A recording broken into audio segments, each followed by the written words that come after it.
Ya, Quran itu dikatakan firman Tuhan. Betul. Allah sendiri yang berbicara. Betul. Tetapi contohnya ada satu ayat itu di An-Nisa 157. Anissa Kenapa 157. ada perkataan manusia di dalamnya? Oke, bagus. Diam, di mute, di mute, di mute. Jangan ganggu si menjawab. Kita baca teman-teman Quran surah An-Nisa 157. Ini pertanyaan dari saudara kita Kristen. Wajar pertanyaan ini muncul dari mereka karena mereka tidak mengimani Al-Quran sebagai firman ilahi. Mari kita bahas. Di dalam terjemahan ayat ini teman-teman, kita akan membaca, dan kami, nih Quran surah An-Nisa 157 ya, dan kami hukum juga karena ucapan mereka. Nah ini kenapa saya katakan Oten ini masuk nerakanya gara-gara nggak ngerti bahasa Indonesia teman.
Assalamualaikum warahmatullahi wabarakatuh. Bertemu lagi dengan channel Kristologi Muslim, channel yang akan memperlihatkan diskusi dan debat lintas agama.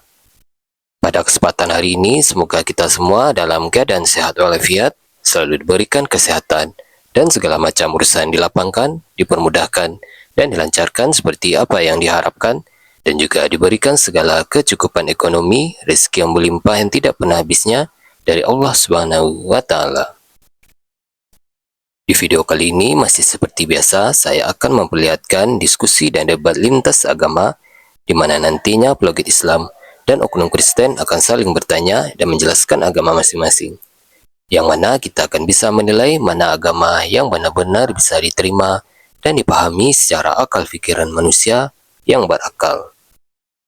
Di video ini juga kita akan melihat diskusi dan debat Unirifa dan apologet Islam lain dengan beberapa oknum Kristen yang mana kita bisa mendapatkan ilmu dan pengetahuan tentang ajaran Islam dan ajaran Kristen. Dan bagaimana berjalannya diskusi ini, apakah akan berjalan tenang dan santun atau malah sebaliknya memanas, di mana biasanya oknum Kristen jika tidak sanggup menjawab pertanyaan dan juga tidak terima ajaran dan isi kitabnya dibahas, mereka akan emosi dan marah, bahkan sampai menghujat pribadi atau ajaran. Nah, daripada penasaran dengan diskusi dan debat ini, mari kita simak saja videonya sekarang. Suka sama kau. Kalau aku tidak tertarik membahas ketololanmu, memang ku hentikan kau supaya jangan tolol di sini. Tapi kau bilang, saya juga tidak tertarik dengan penjelasan Anda, tapi kau naik ke sini. Kau ganti celana kau dengan warna pink lah. Kau bilang nggak tertarik, tapi kau naik ke sini, nggak tahu malu kau. Tapi kau memang punya kemaluan aja, rasa malu kau nggak punya. Memang gitu kalian, udah terbiasa kalian kayak gitu. Kalau saya tidak tertarik mendengarkan ketululan kalian, makanya saya hentikan kalian ketika kalian di sini mempertontonkan. Saya bilang di sini bukan tempat kalian mempertontonkan ketululan kalian, tempat kalian belajar kepada saya. Dan ini tidak ada dipaksa. Di sini suka sama suka. Suka kau naik, kau tanya sama aku. Nggak suka kau jangan kau naik. Karena bukan kau yang gini, kau nggak, kecuali kau ini seseorang, misal kau profesor, doktor, baru penting kau hidup kau. Kau aja bukan siapa-siapa gitu loh. Akademisi bukan, awam iya, nggak ngerti apa-apa pula. Jadi nggak penting kau sinambela ya. Suprianto Eko, betina satu ini cari makan dari hasil menghujat. Kau yang mengatakan Tuhan kau mati digutuk. Kau yang mengatakan Tuhan kau mati dibuka celana dalamnya. Kau yang mengatakan Tuhan kau itu dijadikan dosa. Kau yang percaya Tuhan kau dijadikan terkutuk. Aku pula yang kau tuduh menghujat.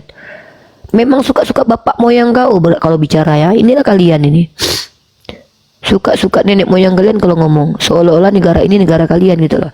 Kalau salah menurut kalian, salah berarti. Kalau benar menurut kalian, benar berarti. Salah kau, orang Islam yang kau hadapi ini. Kau pikir orang Islam ini mau aja dibotol-botoli sama kalian? Kami ini orang Islam, bro. Benar katakan benar, salah katakan salah. Nggak ada ceritanya ketika kau bilang aku menghujat terus percaya orang aku menghujat. Kau tunjukkan dulu di mana penghujatanku. Ketika aku mengingatkan kau, Tuhan kau mati terkutuk, itu bukan berarti aku menghujat. Aku sedang menunjukkan kepada kau, inilah konsekuensi logiknya kalau kau jadi Kristen. Apa konsekuensi jadi Kristen? Punya Tuhan 3, makan bakwan 3, ngaku 1. Apalagi konsekuensinya punya Tuhan yang mati tapi dituduh sebagai kekal. Tuhannya setengah manusia setengah Tuhan. Ini aku cuma menyampaikan konsekuensi ketika kalian menjadi Kristen. Kok sakit hati kalian? Kalian yang memilih agama ini, harusnya kalian bangga loh. Kalian yang memilih agama ini sebagai agama yang kalian pegang. Terus kuingatkan kalian, Ten, kalau kalian Kristen, maka Tuhan kalian itu adalah Tuhan yang pernah mati. Kalau kalian bilang Nabi Muhammad itu jadi bangkai, berarti kalian penyembah mantan bangkai. Karena Tuhan kalian pernah mati. Gitu loh. Ya. Shirley Lili, gimana Yesus itu Muslim? Yesus itu Muslim dari perbuatan dan perkataannya. Ya, pertama, Yesus mengaku bahwa dia tidak dapat berbuat apa-apa dari diri sendiri dan dia tunduk patuh kepada Tuhan pencipta alam semesta yang benar. Itu pertama, itu artinya Islam. Aslam, tunduk patuh kepada Tuhan yang benar. Yesus menyembah Tuhan yang benar, kau menyembah Yesus. Aku sama Yesus sama-sama menyembah Allah, Tuhan yang benar. Kau menyembah Yesus yang tidak pernah mendeklarasikan ketuhanannya dan tidak pernah meminta untuk disembah. Kau dan Yesus beda agama. Yesus agamanya Islam, kau agamanya Kristen. Tapi itu pun tipu-tipu. Kau bilang kau Kristen, pengikut Yesus, tapi tidak ada satupun ajaran Yesus yang kau ikuti. Yesus bersunat, lakimu nggak bersunat. Yesus puasa, kau suka-suka bapak moyang kau. Kalau puasa enggak. Nah, Yesus itu bersujud kepada Tuhan yang benar, kau joget-joget di gereja. Yesus berdoa menengadahkan tangan, kau menutup tangan begini. Jadi secara esensi Yesus itu agamanya Islam dan dia meninggalkan Salam, yaitu agama Islam. Lah kau ngaku-ngaku pengikut Yesus, apa yang kau ikuti dari dia? Coba kau tunjukkan satu ajaran Yesus yang kau ikuti. Paling kau bilang ajaran kasih. Mana kau ikuti ajaran kasih? Sudah kau ikuti Lukas 14:26, membenci keluarga. Jadi jangan di sini bicara kosong ya. Di sini bukan bicara kosong, tapi di sini bicara tentang ilmu pengetahuan. Kita menggunakan pendekatan tekstual, kontekstual, dan faktual ya. Ini di sini. Apa yang dibaptis itu? Ngapain dibaptis? Kau tahu nggak? Kami umat Islam, jangankan ketika kami bertobat kepada Allah, habis berjima saja kami mandi. Apa berarti baptis itu? Baptis itu apa artinya? Dicelupkan. Hah? Kami lebih daripada baptis itu. Lebih daripada baptis. Tuhan kalian cuma sekali dicelupkan di Sungai Yordan. Ada kalian dicelupkan di Sungai Yordan. Kalau kau betul-betul mengikuti Yesus dicelupkan, kau di Sungai Yordan sana kau mandi. Ini kau mandi didorong-dorong di dalam kolam-kolam. Ada pula Yesus ngajarin gitu. Nggak usah kau bawa baptis ya. Ritual mandi gitu pun kami tiap hari melakukannya ya. Kalau memang kau betul-betul ikut Yesus, pergi kau sana ke Sungai Yordan sana. Ya, dicelup kau di situ.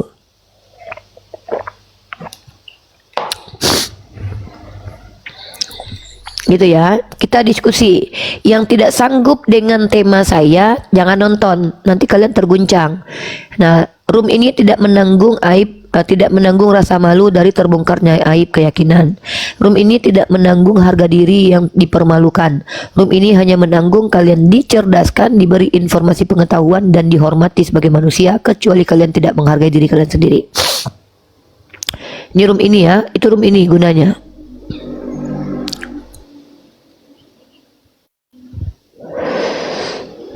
Yang Islam jangan naik lah ya.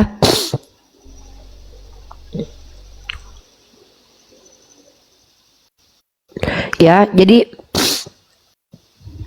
pernyataan bahwa Yesus itu Muslim itu bukan karena saya beragama Islam, tapi karena saya membaca Bible.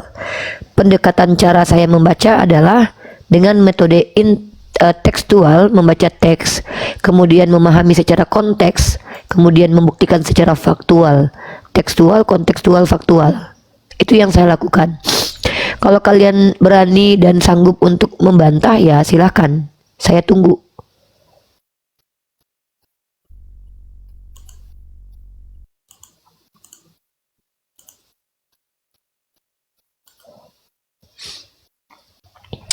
Ya, salah pemahaman itu. Sherly Lili, coba ajarkan saya pemahamannya yang benar. Pakai data ya, Sherly ya.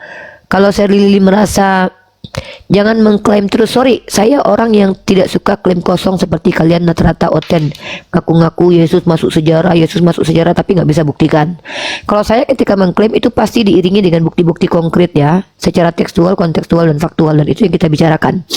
Kalian nggak terima ya nangis aja kan, nggak apa-apa. Saya nggak ada urusan dengan kalian. Saya tidak berurusan dengan perasaan kalian. Saya berurusan dengan dunia akademis, di mana saya bicara secara tekstual, kontekstual, faktual. Kalau kalian nggak sanggup menghadapi kenyataan yang saya sampaikan, saya bilang jangan nonton. Ya, ya. Jangankan Agatha, bapak-bapaknya Agatha, nenek moyang Agatha, kau suruh datang ke sini. Ya, jangankan kau suruh aku menghadapi Agatha. Kau pastikan kalau kau sanggup membiarkan Agatha berdiskusi dengan aku 30 menit, ku kasih kau duit 1 juta. Itu pun kalau kau sanggup. Kurasa Agatha nggak sanggup. Kayak mana sih Agatha mau sanggup diskusi sama aku? Sedangkan pemahaman keagamaannya tentang Yesus saja sudah berkali-kali dikritisi sama sesama oten. Seperti yang disampaikan Albert Lumampa. Kalian membela Agatha, Agatha sendiri mengejek-ngejek Tuhan kalian. Itu pribadi-pribadi. Nggak ada itu mobil pribadi katanya. Sedangkan orang yang kalian anggap apologet mewakili agama kalian itu melecehkan keyakinan kalian sendiri. Seperti Edis mengatakan buang truk tunggal ke tong sampah. Agatha mengatakan nggak ada itu pribadi-pribadi, mobil pribadi katanya. Kau tidak sanggup sama Agatha. Kalau aku tidak sanggup sama Agatha, kata kau, bukan berarti aku tidak sanggup. Itu kan cara kau menghibur diri saja sebenarnya. Ya, kalau memang Agatha adalah orang yang siap dan sanggup menghadapi aku, kenapa aku nggak pernah dinaikkan di komalnya? Kalau aku menunggu, ku tantang ya, seluruh Agatha di dunia, nenek moyangnya, bapak moyangnya, bahkan Tuhannya bawa sekalian. Jujur demi Allah ya, aku menantang seluruh orang Kristen, bawa Roh Kudus dalam dirinya, bawa Tuhan Bapak sekalian, bawa Tuhan Anak sekalian. Mari kita diskusi menggunakan kaidah tekstual, kontekstual, dan faktual. Aku cukup dengan rohku sendiri tanpa ada roh Tuhan dalam diriku. Karena rohku milik Tuhan.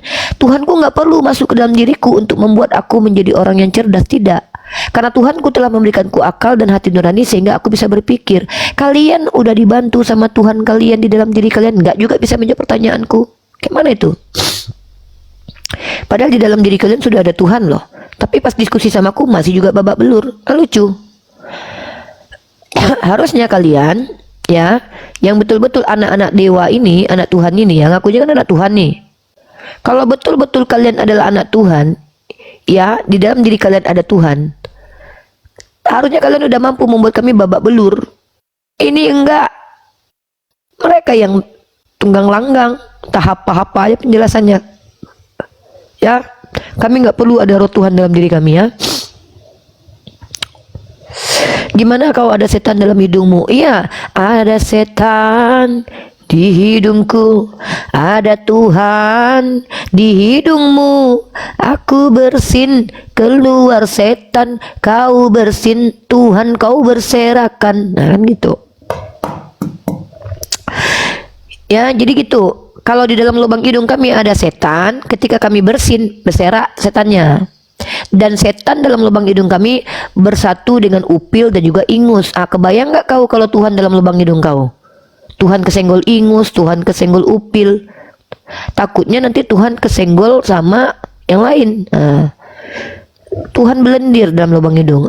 Kalau kalian mengimani, menuduh kami ada setan dalam lubang hidung kami, itu sebuah kelucuan. Yang lebih lucu itu kalau Tuhan bergelantungan dalam lubang hidung. Kebayang gak kalian? Ya, kalau aku kelahi dengan kau tonjok lubang hidungku, setan yang kena. Karena ada setan dalam lubang hidungku. Kalau aku tonjok hidung kau, Tuhan kau yang kena. Menang aku. Berarti aku sekali nonjok oten, trap. Siapa yang telah aku tonjok Ripa? Tuhannya oten. Menampar oten sama saja menampar Tuhannya, karena dalam diri oten ada Tuhan. Itu ya, itu dalam apa namanya ya, ilmu hakikat namanya itu ya. Dengar baik-baik, kalau kita perang maki-makian sama oten, setidaknya kita memaki Tuhannya sekaligus, karena ada Tuhan dalam dirinya. Ketika kita menghardik mereka, kita sedang menghardik Tuhan dalam dirinya. Tapi ketika mereka berantem dengan kita, mereka hanya berkelahi dengan kita, ya, tidak berkelahi dengan Tuhan kita. Nah, itu kenyataannya begitu. Halo Dali. Dali. Oke Bang Dali, turun ya. Itu konsekuensi logiknya ya. Mengaku-ngaku ada Tuhan dalam diri kalian. Ketika kalian berak, Tuhan kalian ikut berak. Itu konsekuensi logiknya itu. Maka sebenarnya keyakinan yang kalian bawa di depan kami itu sedang memporak-porandakan kemuliaan Tuhan kalian. Memang udah gak ada lagi harga dirinya. Naik kalian ke sini. Kalian diskusi sama saya.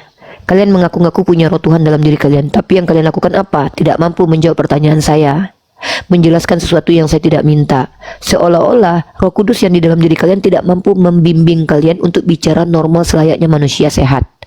Sementara saya yang gak perlu ngaku-ngaku anak Tuhan, gak perlu ngaku-ngaku punya Tuhan dalam dirinya, itu mampu membuktikan pernyataan saya bahwa Yesus itu Muslim, melakukan pendekatan, menggunakan pendekatan tekstual, kontekstual, dan faktual. Baik dari sisi teologis, dari sisi universal, saya bisa membuktikan kalau Yesus itu agamanya Islam. Maka secara tidak langsung kalian Kristen sebenarnya menyembah orang Islam. Tuhan kalian orang Islam, Tuhan kami sama dengan Tuhannya Yesus, yaitu Tuhan yang benar. Seperti itu, ya. Gak ada ayat hidung, gak ada Tuhan. Nah, makanya kau gak pernah baca Supriyanto. Ini kutunjukkan sama kau ya.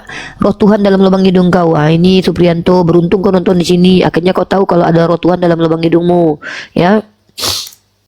Nah ini bagus kau bertanya. Akhirnya aku kasih dalil. Kupikir kau tahu dalilnya. Ini ya, roh Tuhan dalam lubang hidung Supriyanto. Kau kan percaya. Aneh juga kau ini adik ya. Kau percaya Tuhan dalam dirimu. Berarti Tuhan bukan cuma ada dalam lubang hidungmu dek, dalam gigimu, dalam lambungmu, dalam ususmu, dalam duburmu sekaligus. Roh Tuhan dalam lubang hidung ya. Nih kita lihat nih. Bahkan secara eksplisit dikatakan roh Tuhan ada dalam lubang hidungmu dek. Nah kau buka Ayub pasal 27 nomor 3. Nih kutunjukkan datanya. Dia bilang nggak ada ayatnya Tuhan dalam lubang hidung. Nah makanya bukan karena kau bicara nggak ada, itu bukan karena kau tahu, tapi karena kau nggak tahu. Nih, selama nafasku masih ada padaku dan roh Allah, dan roh Allah lagi, dan roh Allah masih di dalam lubang hidungku, ya. Selama napasku masih ada padaku dan roh Allah, dan roh Allah, dan roh Allah di dalam lubang hidung kalian. Tuh kan, ada itu dalam lubang hidung kalian. Makanya ada lagunya itu. Ada setan di hidungku, ada Tuhan di hidungmu. Aku bersin, keluar setan. Kalian bersin, Tuhannya berserakan. Gitu.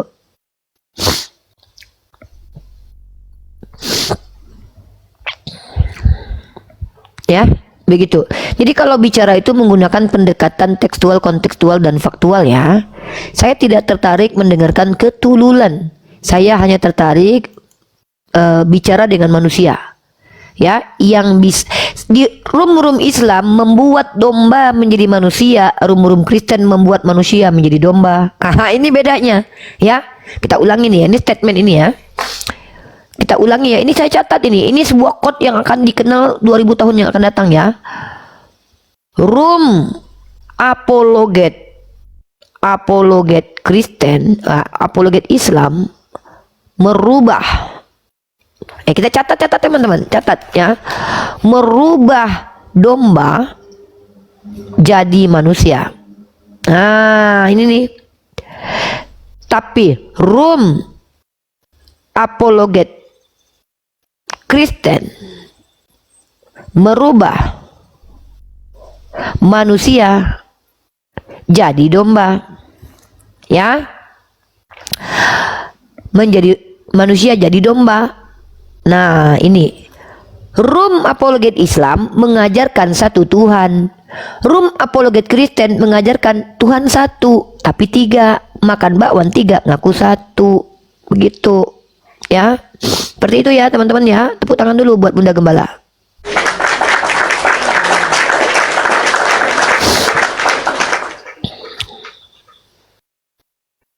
Ulangi ya. Room apologet Islam merubah domba menjadi manusia dengan diajak berpikir, diajak merenung, diajak jujur. Room apologet Oten merubah manusia menjadi domba dengan ditanamkan ajaran yang nggak perlu dibuktikan dan juga mengajak berdusta dalam segala hal. Ini room apologet Islam mengajak manusia menyembah kepada satu-satunya Tuhan. Room apologet Kristen mengajak manusia menyembah kepada katanya satu-satunya Tuhan, tapi tiga. Mana Tuhan yang satu-satu itu? Ya tiga-tiganya satu-satunya Tuhan. Nah kan gitu. Ya, ditanya sama Oten, Oten, hidup yang kekal hanya mengenal engkau satu-satunya Tuhan. Siapa satu-satunya Tuhan? Ya, Bapa Putra Roh Kudus. Wah, ya, seperti itu ya. Kalau ditanya, apanya yang tiga, apanya yang satu? Yang tiga adalah pribadinya. Oke. Yang satu apanya? Esensi dan hakikatnya. Apa maksudnya itu? Ya, dia hakikatnya Allah. Oke. Kau dan bapakmu hakikatnya satu. Oh iya, apa hakikat manusia? Ada berapa pribadi itu? Ada dua. Berarti ada berapa orang di situ? Ada satu orang katanya. Oten tuh. Oten ini cekot skincare 3, bayarnya 1. Kayak gitu. Tepuk tangan dulu buat Oten. Ya. Oten rata-rata apabila bicara hari itu juga bicara A sambil mengatakan A itu adalah B. Sama kayak gini. Tuhan itu kekal. Apa maksudnya? Tidak pernah mati. Terus Yesus Tuhan bukan? Oh iya, Yesus itu kekal. Kenapa? Karena pernah mati tapi bangkit kembali. Terus maksud kau apa? Ya kekal itu artinya pernah mati. Wah. Tapi artinya nggak pernah mati. Iya, tapi kan Yesus kemudian nggak pernah mati lagi setelah bangkit. Gila kau. Nah ginilah. Oten mengatakan Tuhan itu adalah manusia. Ketika kita katakan Oten penyembah manusia, mereka ngamuk. Padahal ketika kita tanya, Tuhanmu manusia bukan? Oh iya manusia. Nah, terus berarti kau menyembah manusia? Oh tidak, aku menyembah Tuhan yang ada dalam dirinya. Hantu belau. Ini yang harus diberangus teman-teman. Sebenarnya nggak ada kaitannya dengan agama ini. Ini kaitannya dengan KBBI yang dirusak oleh Oten.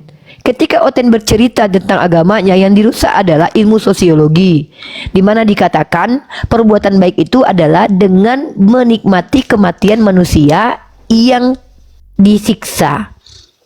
Ilmu sosial di situ dirusak loh. Secara sosial, membiarkan orang yang tidak berdaya, orang tidak berdosa mati begitu saja, bahkan menerima kematiannya itu sebagai bentuk penebusan dosa, itu melanggar hukum sosial loh.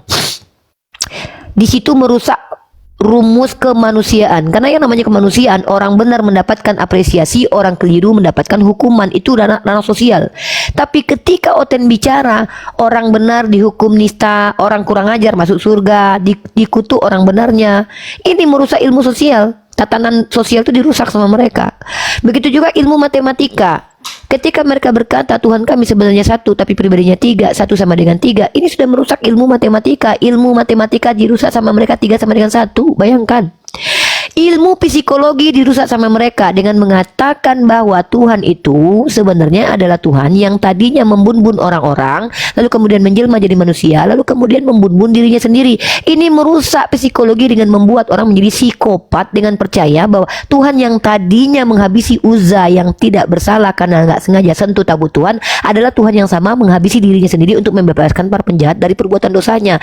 Ini adalah ajaran yang mengajak kita menjadi psikopat kalau kita percaya ini. Nah, begitu juga dengan ilmu psikologi sudah dirusak, ilmu KBBI telah dirusak, ilmu mantik telah dirusak, ilmu filsafat apa? Ilmu filsafat rusak betul lah. Ilmu ontologik mana ada yang namanya Tuhan roh esensinya sama dengan Tuhan yang manusia. Nah, ilmu matematika dirusak, ilmu medis pun dirusak. Di mana dikatakan ilmu medis ya? Dalam ilmu medis kalau kita lihat teman-teman ya, ini ilmu medis nih. Ada ilmu medis yang mengatakan bahwa seseorang itu mati apabila organnya sudah tidak lagi berfungsi. Nah, tiba-tiba di dalam teori penyalipan tanpa dicek secara medis orang dinyatakan mati. Enggak dicek secara medis. Kenapa? Orang yang terlihat diam ketika habis ditabrak mobil belum tentu mati. Bisa jadi dia koma, bisa jadi dia pingsan. Tapi di Kristen, di keyakinan Kristen, ilmu medis dirusak, informasi medis dirusak. Ada orang dikatakan mati tanpa dicek dulu apakah organnya berfungsi atau tidak, tapi dikatakan mati. Ilmu genealogi juga dirusak. Bagaimana mungkin seorang anak tiri punya nasab ke bapak tirinya? Ini merusak ilmu yang namanya ilmu genealogi. Nah, ini yang dilakukan oleh saudara kita Kristen, yang kita berangus, yang kita bantah. Bukan mereka yakin kepada agamanya, tidak, itu nggak ada urusan dengan kita. Semua cabang ilmu yang mereka porak-porandakan membuat manusia jahil, itu yang kita perbaiki. Ya, ini roomnya nih. Sebentar, ini room tempat kita mengajak non-muslim yang berusaha merusak peradaban untuk mengembalikan mereka menjadi manusia, bukan domba. Room ini menjadikan domba sebagai manusia, bukan room Kristen yang menjadikan manusia seperti domba. Begitu. Ya, itu room ini roomnya. Room ini siapa ini? Hei. Kau di sini itu tamuku. Jadi kau yang bukan kau yang punya.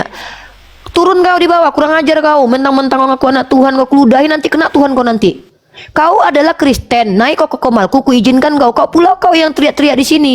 Kuludahi kau nanti, bukan kau aja yang kena. Kalau aku ludahi kau, bapak nenek moyang Tuhan kau nanti kena juga di situ. Kurang ajar ini. Jangan kau pikir agama kau mentang-mentang di bawah penjajah, lalu aku mau dijajah sama kau. Jangan nampakkan sifat-sifat penjajah kau. Nanya-nanya kau ngomong sama siapa? Aku jelas ngomong sama netizen. Gila kau pula ngatur-ngatur. Emang enggak? Kalau kalian nggak punya adab, aku maklum. Kalau kalian nggak punya moral, aku lebih maklum lagi. Tapi aku nggak maklum kalau kau nggak punya Roh Kudus, Pneuma Hagios. Kenapa? Kalian ngakunya punya Pneuma Hagios. Ketika aku memaki kau nanti aku sama saja memaki Roh Kudus kau, karena di dalam diri kau ada Roh Kudus. Makanya supaya kau betul-betul menghormati Roh Kudus kau, tolong kau bersikap sopan sedikit di sini. Ini bukan room Kristen yang suka-suka bapak kau di sini bisa suka-suka kau. Dap aja kau. Udahlah naik di komal orang, teriak-teriak pula kau. Ini aku bilang kalau menjadi Kristen lama-lama kayak gitu kelakuannya. Rata-rata mereka begitu loh. Mereka naik ke komal kita Islam. Kita menyampaikan narasi, mereka yang keberatan. Kecuali kau bisa bantah. Siapa kau? Nggak ada harganya kau di depanku kok. Presiden pun kau naik ke sini, kalau di komalku aku yang punya otoritas, tunduk kepada otoritasku. Polisi pun naik ke sini harus ikut aturan komalku, karena room ini adalah room pribadiku. Jangan mentang-mentang kau anak Tuhan, ngaku-ngaku anak Tuhan kau, lalu aku tunduk kepada otoritas kau. Ini roomku. Ini aku yang memiliki room ini, aku yang bertanggung jawab. Maka aku yang mengaturnya. Aturan di room ini adalah kalian tamu tahu diri. Itu aja, tahu diri kau. Dikasih naik malah suka-suka bapak moyangnya ganggu kita ngomong ya. Oke, di sini Oten yang bisa menghargai dirinya itu dihormati. Tapi Oten kurang ajar, kuludahi. Ada ceritanya kalian dihargai kalau kalian nggak bisa menghargai yang punya komal. Ya, silakan. Agama kau Kristen. Sebutkan nama agama. Silakan sebutkan nama agama. Siang. Sebelum kau bicara, Oke, sebelum kita lanjut diskusi supaya menghargai, supaya Tuhan kalian tidak dihina di sini, saya mau tanya, dalam diri kau ada Tuhan nggak? Ada. Oke, tolong ya, ketika ada Tuhan dalam diri kau, tolong kau tunjukkan kalau Tuhan kau itu mengajarkan kebaikan. Kenapa? Aku khawatir nanti kalau kau macam-macam dan kurang ajar di sini, ketika kuludahi nanti Tuhanmu kena. Kalau berantem sama aku, tolong kau suruh Tuhanmu minggir dulu dalam dirimu. Kenapa? Nanti kalau aku menang berantem sama kau, aku menang melawan Tuhanmu. Nggak enak aku ya, segan aku. Nah, tunjukkan kalau dalam dirimu ada Tuhan. Oke, di sini orang awam seperti kau hanya boleh bertanya saja. Kalau kau punya ilmu boleh menunjukkan apa yang kau sampaikan, tapi buka kamera dek, ya. Karena di sini yang bunda gembalanya saya, narasumbernya saya, yang mengajari kalian untuk menjadi manusia saya. Saya ingin mengalihkan kalian yang tadinya domba menjadi manusia. Sekarang silakan, pertanyaan pertama. Ya, Quran itu dikatakan firman Tuhan. Betul. Allah sendiri yang berbicara. Betul. Tetapi contohnya ada satu ayat itu di An-Nisa 157. An-Nisa 157. Kenapa ada perkataan manusia di dalamnya? Oke, bagus. Diam, di mute. Jangan ganggu si menjawab. Kita baca teman-teman Quran surah An-Nisa 157. Ini pertanyaan dari saudara kita Kristen. Wajar pertanyaan ini muncul dari mereka karena mereka tidak mengimani Al-Quran sebagai firman ilahi. Mari kita bahas.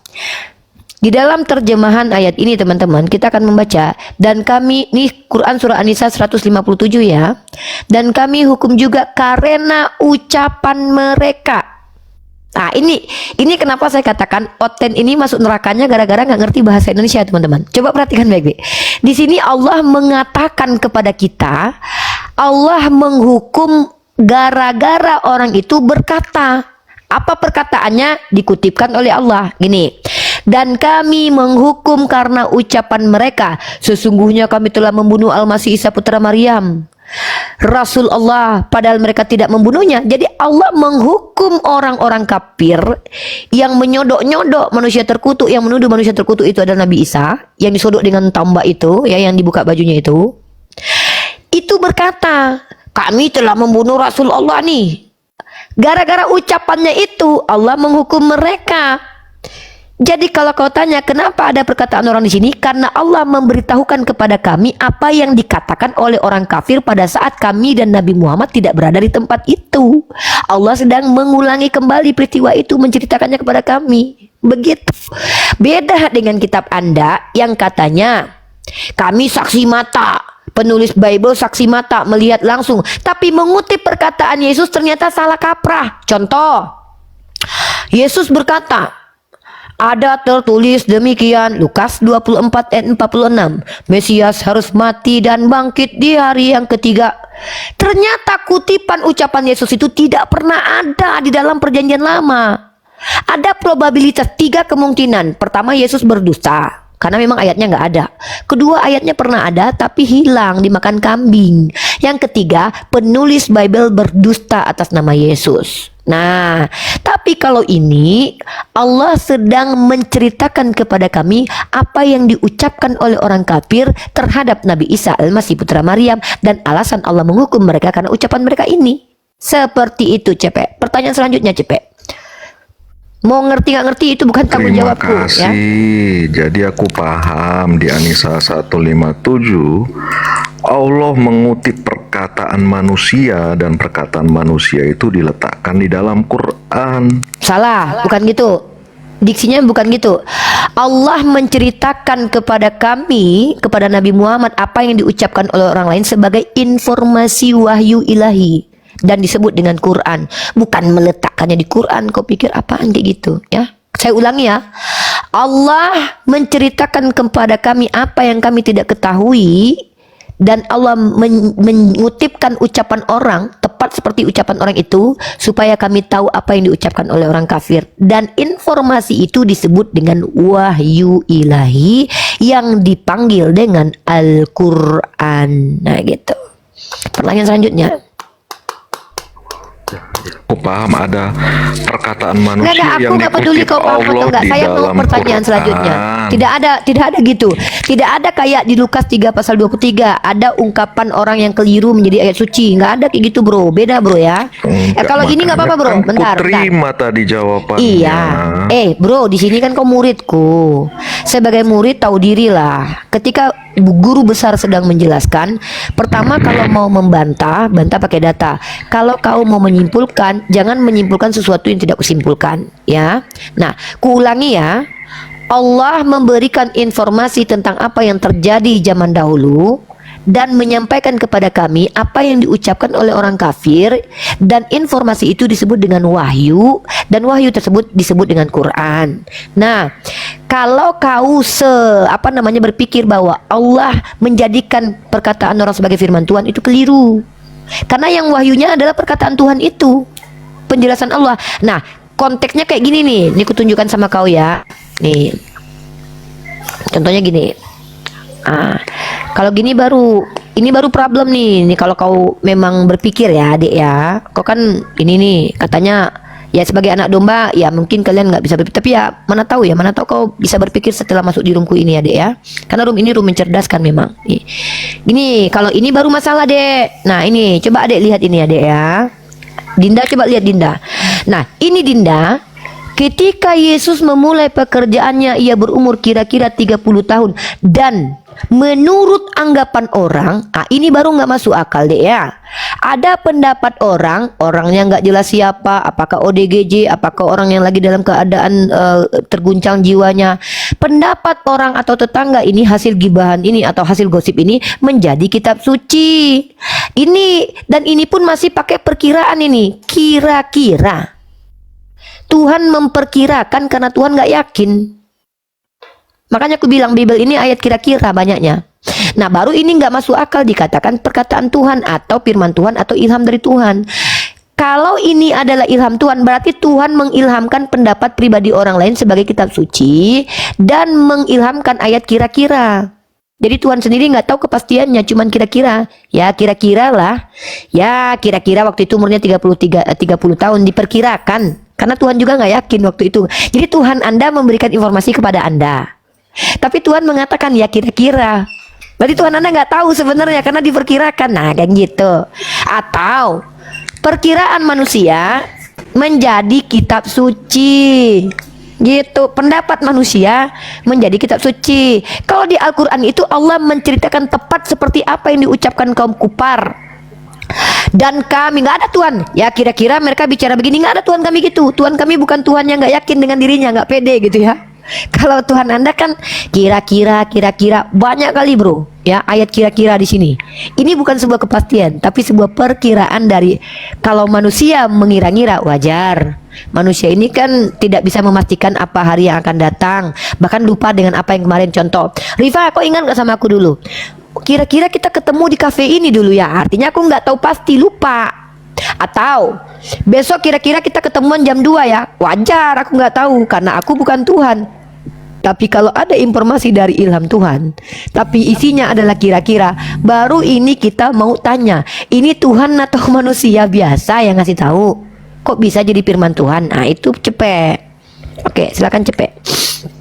Pertanyaan, jangan tanggapi karena kamu awam. Kamu cuma boleh bertanya saja. Iyalah, aku kan awam ini. Iya, Makanya pertanyaan selanjutnya. dikatakan tadi ilham Enggak, dari pertanyaan Tuhan. selanjutnya. Pertanyaan selanjutnya, Bro. Iya, ini Quran dianggap ilham dari Tuhan. Sorry. Saya minta kamu bertanya, bukan menjelaskan atau membuat pernyataan. Pernyataanmu Iya. keliru. Quran dianggap ilham Tuhan. Ini lagi-lagi nih. Kan sudah saya bilang sebagai murid tahu diri. Kalau nggak ngerti jangan banyak bicara karena ketampol terus. Dengar. Yang dianggap ilham Tuhan itu Bible. Karena kenapa dianggap? Karena bukan. Kalau Quran itu tidak pernah dianggap. Tapi Quran memang wahyu ilahi, bukan ilham. Al-Quran wahyu dari kata wa, ha, dan ya. Perkataan Tuhan yang diberikan kepada para nabi dengan cara diberikan kepada malaikat Jibril, didiktekan. Jadi bukan ayat kira-kira, bukan ilham. Ilham itu beda dengan wahyu, bro. Ya ilham itu adalah intuisi yang tajam diberikan kepada orang-orang selain nabi, tapi juga orang pilihan seperti Umar ibnu Khattab. Contoh ilham kepada Umar ibnu Khattab adalah ketika kecenderungan hatinya dicenderungkan untuk membukukan Quran di zaman Abu Bakar. Itu ilham itu. Ya, tapi bukan kayak kitabmu yang konon katanya ilham, tapi di dalam ada ayat kira-kira, ada dongengnya, ada ucapan para filosof Yunani, ada ajaran pagannya. Nah, ini baru sesuatu yang bertentangan dengan statement. Kalau kita klaim Quran adalah wahyu ilahi, harus bisa membuktikan secara tekstual, kontekstual, faktual, dan rasional. Tapi ketika kalian mengklaim kitab saya adalah ilham dari Tuhan, itu bohong. Kenapa? Buktinya itu kan pendapat orang yang keliru, itu jadi firman Tuhan tuh. Menurut anggapan orang Yesus adalah anak Yusuf, ternyata bukan. Berarti dusta orang menjadi kitab suci, jadi ilham. Berarti kesalahpahaman orang menjadi kitab suci. Berarti kebohongan orang, tuduhan orang menjadi ilham Tuhan. Begitu. Jadi beda kelasnya. Silakan pertanyaan selanjutnya, bro. Ya, Ini pertanyaan terakhir ya, Cepek. Iya. Pasien selanjutnya habis ini. Tepuk tangan buat Cepek. Sudah cukup normal ya. Kenapa Quran itu menuliskan kisah-kisah yang sudah ada lalu dianggap sebagai intuisi atau wahyu, padahal itu cerita kedai kopi sudah diceritakan orang-orang sebelumnya. Udah pertanyaannya aja yang kami butuh. Kalau omonganmu padahal itu kan pernyataan. Kami nggak butuh pernyataan orang jahil. Dengar. Yang ku butuh di sini adalah pertanyaan bukan pernyataan, karena kami nggak peduli dengan pernyataan kau. Kau kan jahil awam. Apapun pernyataanmu itu berdasarkan keawamanmu. Jadi kami nggak mementingkan itu. Kami tahu kau awam. Bahasa Indonesia aja kau gagal. Contoh, kenapa Quran menuliskan ini aja udah kak? Gimana kau bahasa Indonesia nih, Dek? Quran itu tidak bisa menulis, Dek. Quran tidak bisa menulis. Kok kau bilang Quran menuliskan? Kata menuliskan ini adalah perbuatan pekerjaan. Kalau kau bilang Rifa menuliskan, Zaid bin Sabit menuliskan, baru tepat. Ini kok Quran menuliskan? Belajar bahasa Indonesia di mana kau, Dek? Makanya aku bilang, orang BODOH itu adalah orang yang bisa jadi belum tahu. Tapi kau rakyat Indonesia, tinggal di Indonesia, bicara pakai bahasa Indonesia, masa kau nggak bisa membedakan mana entitas makhluk, mana benda, mana sifat? Quran itu bukan manusia yang bisa menulis.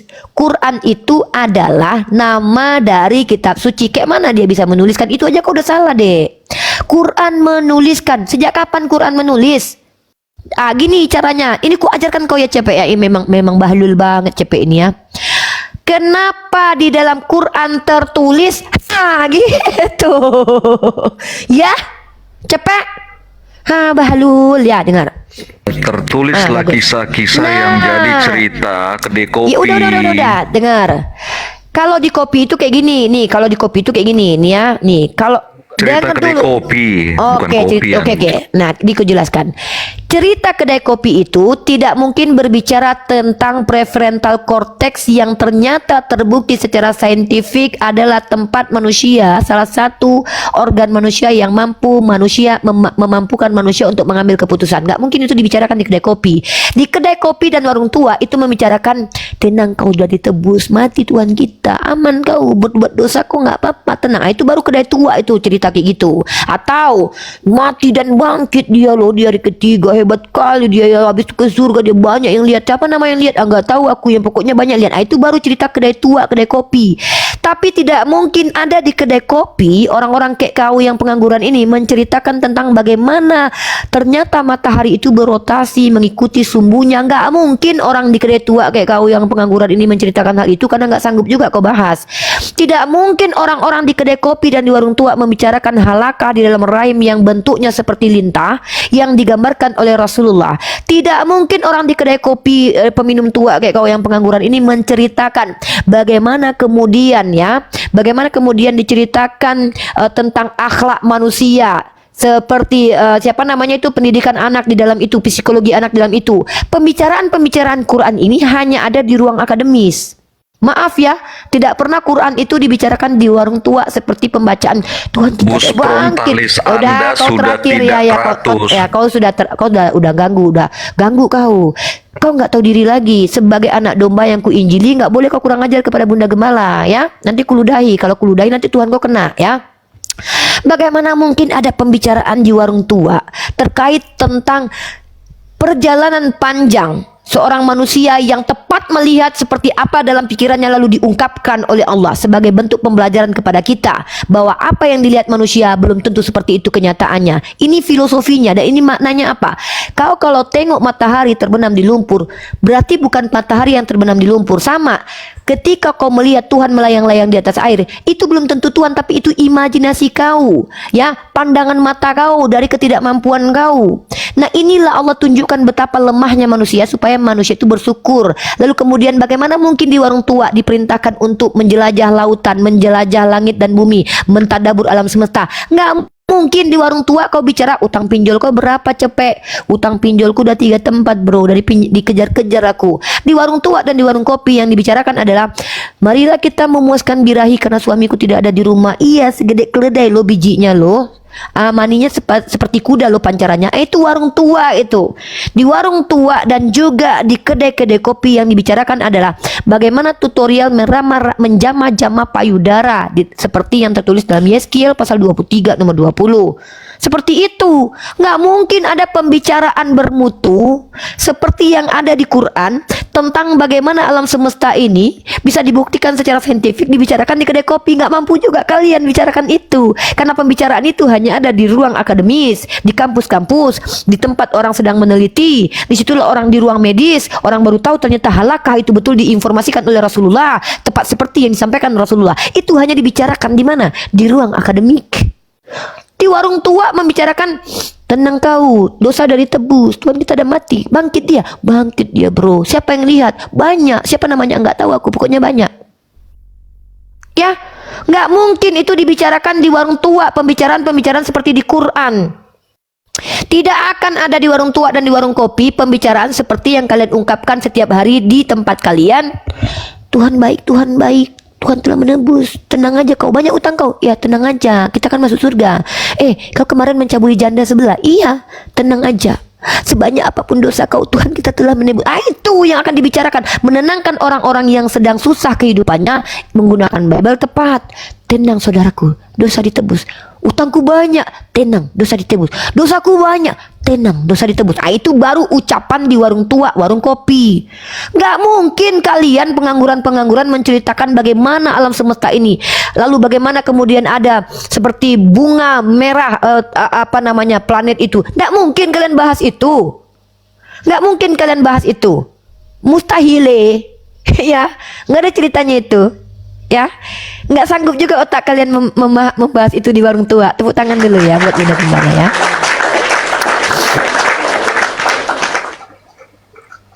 Oke, pasien selanjutnya. Ini pasien selanjutnya ya. Tadi pasien kita 3 maksimal pertanyaan dari seluruh orang yang awam. Karena saya mau menggilir mereka. Kasihan mereka tuh. Banyak yang antri di bawah 1.500 orang nggak dapat semua jatah nanti ya. Silakan bergantian 3 maksimal pertanyaan. Dan saya tidak butuh pendapat kalian kecuali kalian orang berilmu. Kalau kalian awam, saya nggak butuh pendapat ya. Tapi kalian kalau alolomo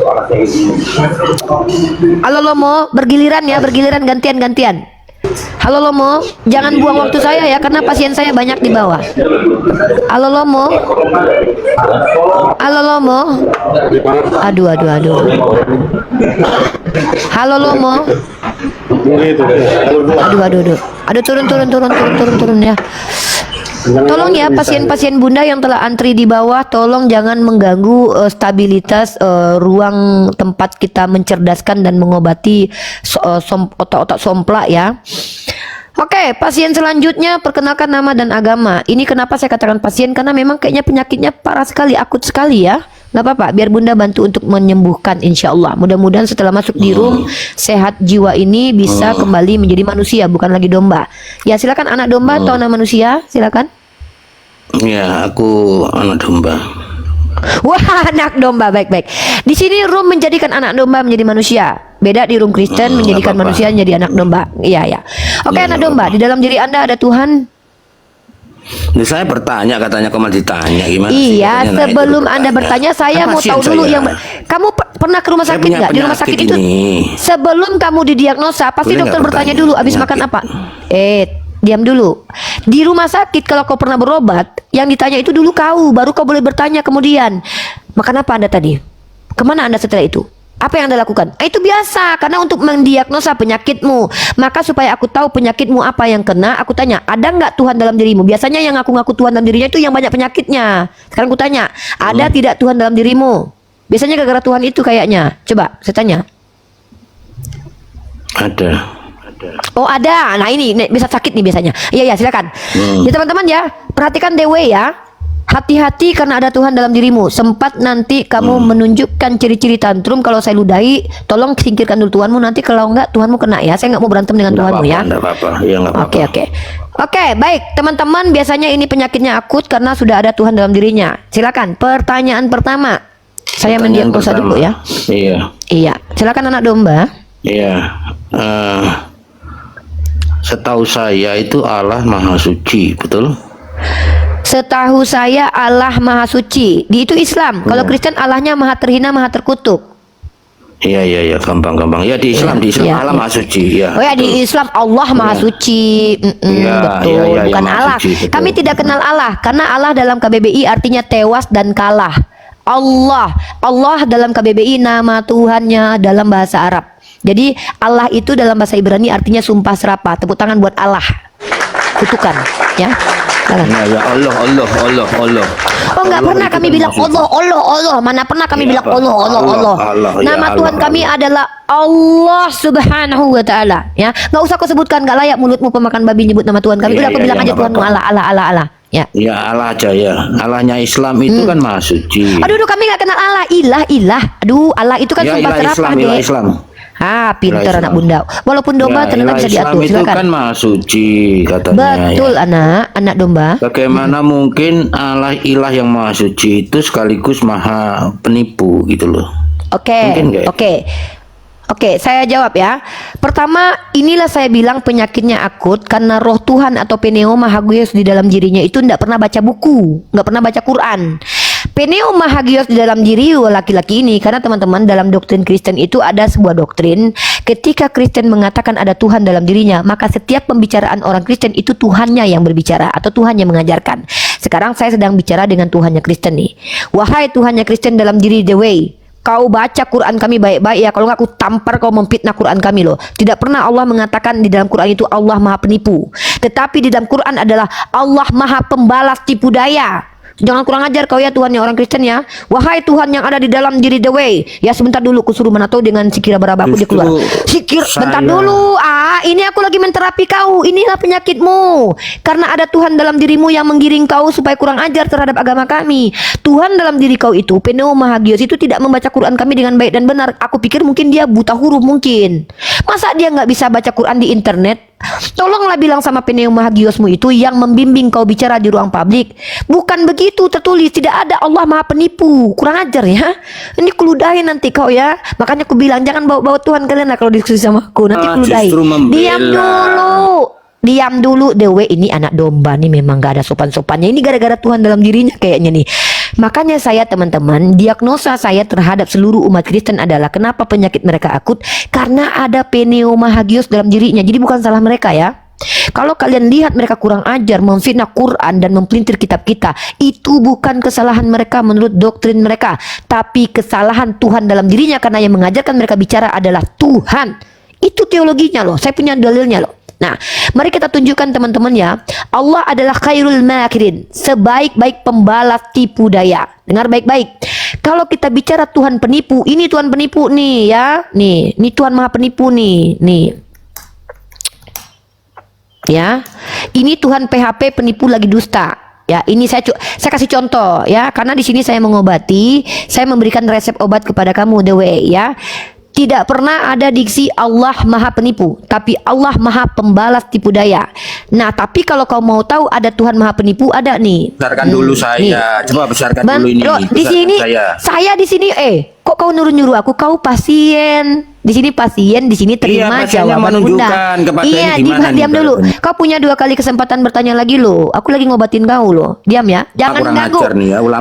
Kalau kurang ajar Tuhannya nih, keludahi Tuhannya nih. Ini aku bilang nih kalau Tuhannya kurang ajar, keludahi ya. Jangan salahkan Dewi. Yang kurang ajar itu bukan dia ya, itu Tuhannya bicara dalam dirinya ya. Kurang ajar memang. Nih kita tunjukkan Tuhan penipu ya. Ini adalah Tuhan yang terus terang dikatakan penipu ya. Seorang nabi kalau dia menipu, aku Tuhan yang menipunya. Ini nih. Udah aku bilang hati-hati jangan bawa Tuhan sama aku, karena kalau aku ludahi kalian, Tuhan kalian kena ya, karena di dalam diri kalian ada Tuhan ya. Iya betul ya, luar biasa Bunda Gembala. Hanya Bunda Gembala satu-satunya manusia yang berani meludahi Tuhannya Kristen. Ya, kita lihat Tuhan penipu ya. Kalian punya ayat ini enggak? Kalian tahu enggak? Kita catat Tuhan penipu. Nih, kita lihat teman-teman Tuhan penipu. Nih, ini dia.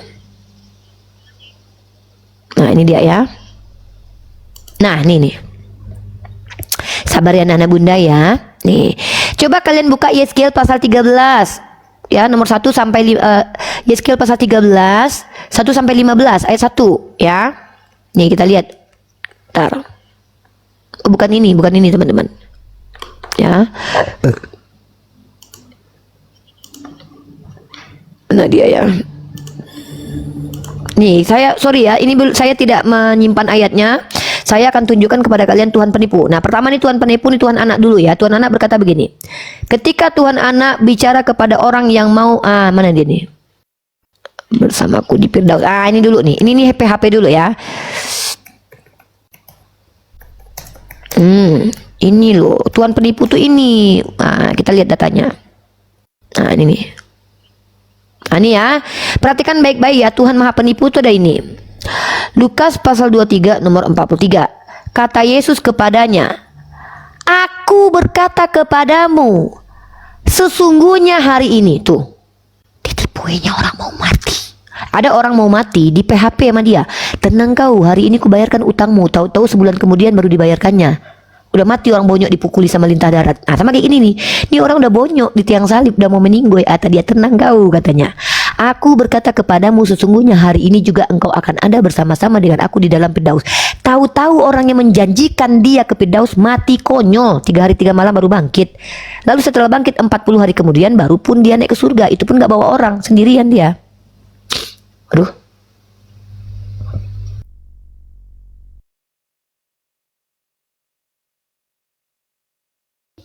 Teman-teman, kena pelanggaran teman-teman ya. Kita matikan dulu ya.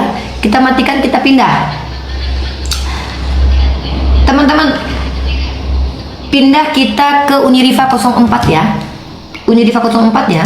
Jaga-jaga akun kita ya. Ya, kita pindah ke Uniriva 04. Oke, pindah. Yang Oten yang mau diskusi sama saya, kalau bisa jangan bawa Roh Kudus. Nanti ketika saya maki-maki, nanti saya nggak enak. Artinya saya sedang memaki Roh Kudus dalam diri kalian. Apalagi sempat kalian membawa fitnah. Jangan bilang saya, jangan sampai nanti saya menuduh kalau Roh Kudus kalian tukang fitnah ya. Oke, kita pindah Uniriva 04. Uniriva 04. Saya akhiri diskusi dan debat para apologet Islam yang telah memberikan kita ilmu dan pengetahuan tentang ajaran Islam dan ajaran Kristen. Semoga ilmu yang kita dapat dari diskusi dan debat ini dapat membentengi kita dari permutatan yang mana pada saat sekarang banyaknya misionaris-misionaris mencari muslim yang awam untuk dimurtadkan. Saya akhiri video ini. Terima kasih kepada saudara-saudari muslim semua yang telah mengikuti diskusi ini sampai habis. Sampai ketemu lagi dan nantikan video-video diskusi dan debat apologet Islam selanjutnya. Assalamualaikum warahmatullahi wabarakatuh.